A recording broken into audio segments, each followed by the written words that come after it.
बहुत समय पहले की बात है। एक छोटे से गांव में राजा रतन सिंह राज्य करते थे। राजा के साथी थीं रानी अनुपमा, जो बड़ी ही सुंदर और दयालु थीं।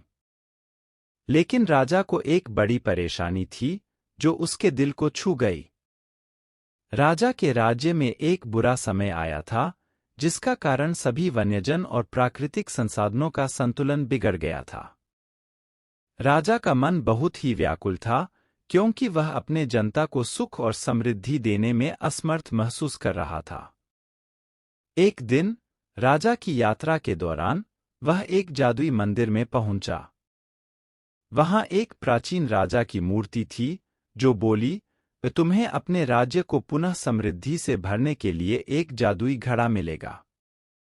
इस घड़े का उपयोग तुम्हें सभी तंत्रों को संतुलित करने के लिए करना होगा।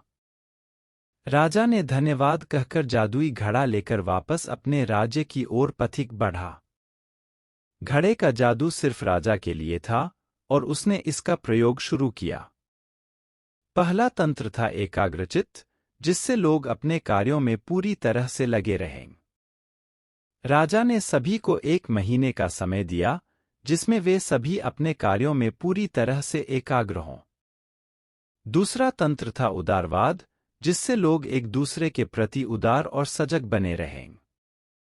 राजा ने सभी को एक दूसरे के साथ मिलकर काम करने का आदान प्रदान सिखाया। तीसरा तंत्र था संतुलन, जो वन्यजनों और प्राकृतिक संसाधनों के संरक्षण के लिए था।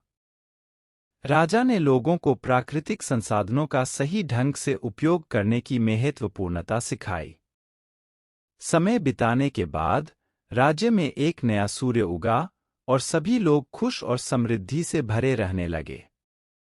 राजा रतन सिंह की सबसे बड़ी खुशी यह थी कि उसने अपने राज्य को संतुलित बना दिया था और उसने अपने लोगों को खुशियों की पथ पर ले जाया था। इस कहानी से हमें यह सीखने को मिलता है कि वास्तविक समृद्धि वह है जो एक संतुलित और एकजुट समाज द्वारा ही हो सकती है, और हमें सभी को अपने कार्यों में एकत्र करने की आवश्यकता है।